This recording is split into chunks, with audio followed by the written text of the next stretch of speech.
Baik, Assalamualaikum warahmatullahi wabarakatuh. Ketemu lagi bersama saya Ayu di mata kuliah Interaksi Manusia dan Komputer. Nah, pertemuan minggu ke-6 artinya minggu lalu kita sudah melaksanakan kuis. Apakah semua kuisnya sudah dilaksanakan dan sudah dikerjakan? Baik, kita lanjutkan di pertemuan minggu ini. Kita akan membahas tentang aspek ergonomi dalam interaksi manusia dan komputer. Oke, kita bahas terlebih dahulu dari pengertian ergonomi. Ergonomi merupakan ilmu yang mempelajari interaksi antara manusia dengan elemen-elemen lain dalam suatu sistem, serta profesi yang mempraktikkan teori, prinsip, data, dan metode dalam perancangan untuk mengoptimalkan sistem agar sesuai dengan kebutuhan, kelemahan, dan keterampilan manusia.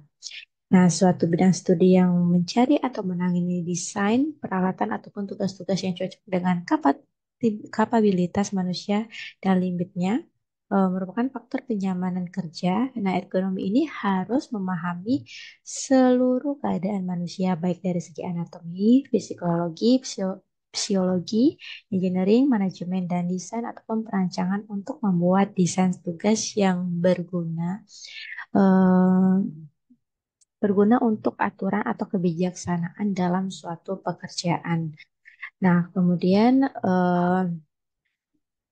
aturan kebijaksanaan dalam bekerja itu merupakan aspek ergonomi yang akan membuat ramah penggunaannya di dalam suatu tempat maupun bidang yang membutuhkan bahwa seorang pekerja yang mengoperasikan banyak peralatan namun dapat dijangkau dengan mudah. Ada beberapa keuntungan dari penerapan aspek ergonomi bagi pekerja. Yang pertama itu akan menjadi lebih baik dalam mengerjakan tugasnya, kemudian bisa menjadikan lebih sehat, dan ketiga bisa meningkatkan kepuasan kerja dan bisa jadi lebih produktif. Oke, kita diskusi sejenak. Dari yang sudah dijelaskan tadi, silakan kalian jawab pertanyaan ini, tulis di kolom komentar. Yang soal pertama yaitu ada berapa keuntungan penerapan ergonomi bagi pekerja, kemudian bisakah kalian menjelaskannya? Waktunya 2 menit dari sekarang.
Oke, waktunya habis. Baik, kita lanjutkan.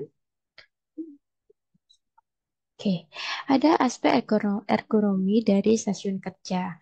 Nah, stasiun kerja itu sendiri merupakan sistem komputer termasuk mebeler yang digunakan seperti adanya kursi, meja, dan peralatan lainnya. Nah, permasalahan yang muncul jika seseorang operator komputer terlalu lama bekerja di depan komputer, itu bisa terjadi adanya serangan miopi yang semakin besar, bisa juga terjadi adanya keluhan mata, misalnya iritasi ataupun ketegangan mata, dan ketegangan punggung seperti otot siku maupun otot pundak. Oke, ada dua prinsip ergonomi. Yang pertama ada prinsip fisikal dan prinsip kognitif.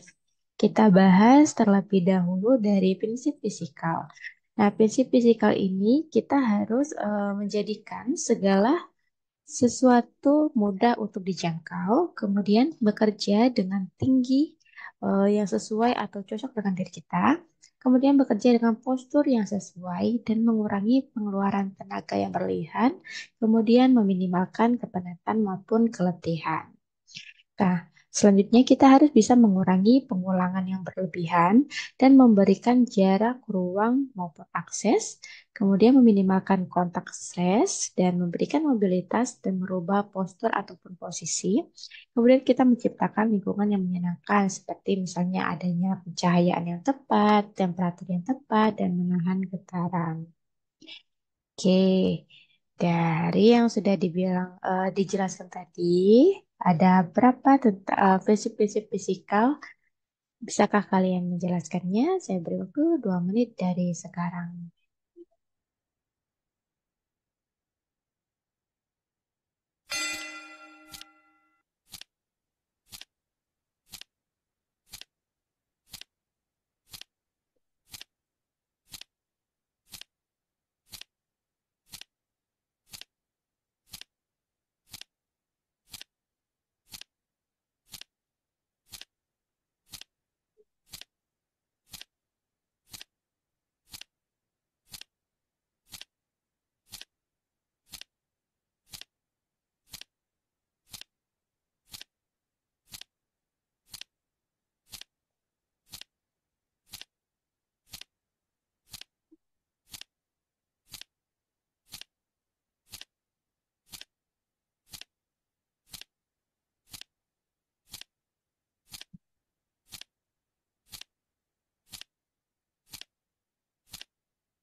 Oke, waktunya habis. Kita lanjut. Nah, kalau tadi kita sudah membahas tentang prinsip fisikal, selanjutnya yang kedua kita akan membahas tentang prinsip-prinsip kognitif. Nah, berbeda dengan prinsip fisikal, kalau di prinsip kognitif itu adanya standarisasi, kemudian bisa membuat stereotip dan menghubungkan aksi dengan persepsi. Kemudian bisa mempermudah pemaparan suatu informasi, kemudian untuk menyajikan informasi pada level yang tepat itu bisa lebih detail dan memberikan image atau gambaran yang cukup jelas. Nah, selanjutnya bisa membuat redundansi, misalnya seperti warna yang berbeda atau eh, huruf yang dicetak tebal, miring, dan lain-lain. Kemudian bisa membuat pola atau patterns dan memberikan stimulan yang bervariasi sesuai dengan keadaan, lalu memberikan umpan balik secara cepat dan seketika. Nah, sama seperti sebelumnya, silakan kalian jelaskan prinsip-prinsip kognitif. Waktunya 2 menit dari sekarang.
Waktunya habis.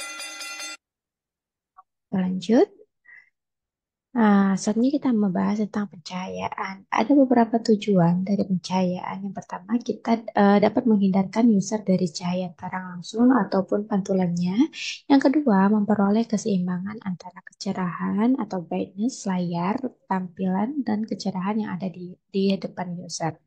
Kemudian yang ketiga, menghindari cahaya langsung ataupun pantulan yang langsung mengenai layar tampilan.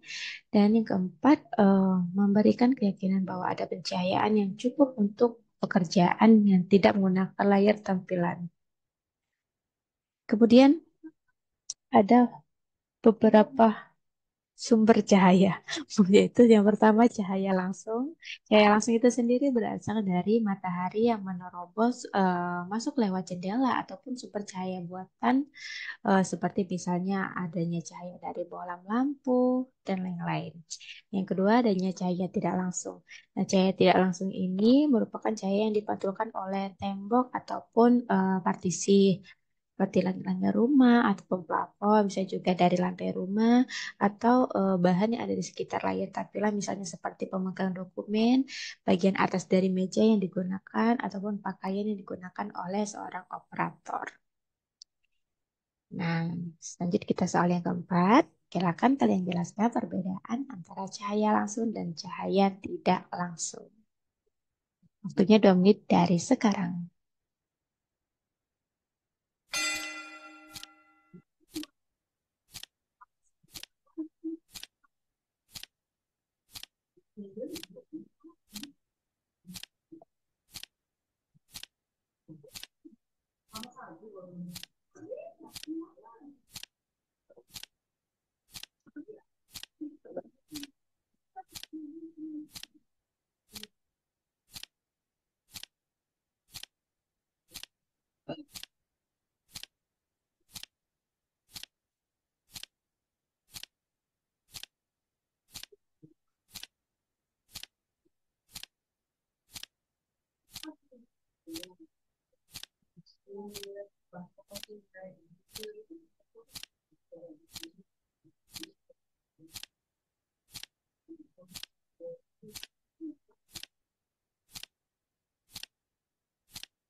Oke, 1 menit lagi waktunya.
Oke, waktunya habis. Baik, kita lanjutkan. Nah, kalau tadi kita membahas tentang pencahayaan, selanjutnya kita membahas tentang suhu dan kualitas udara. Komputer yang dihidupkan dalam waktu yang lama akan menghasilkan panas, sehingga akan mempengaruhi suhu ruangan di mana komputer tersebut ditempatkan. Nah, panas yang berlebihan ini akan berpengaruh secara negatif pada kinerja operator dan komputer. Untuk itu, diperlukan peralatan lain untuk menetralisir suhu yang tinggi, seperti diantaranya bisa menggunakan kipas ataupun menggunakan AC. Nah, selanjutnya tentang gangguan suara.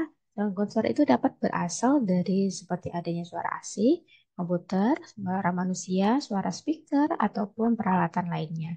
Gangguan ini akan nampak jika suara yang terjadi relatif besar bagi user.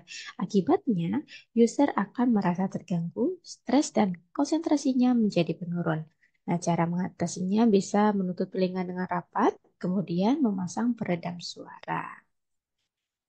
Oke, cukup pertemuan kita di minggu ke-6 ini. Jangan lupa ditulis jawaban tadi.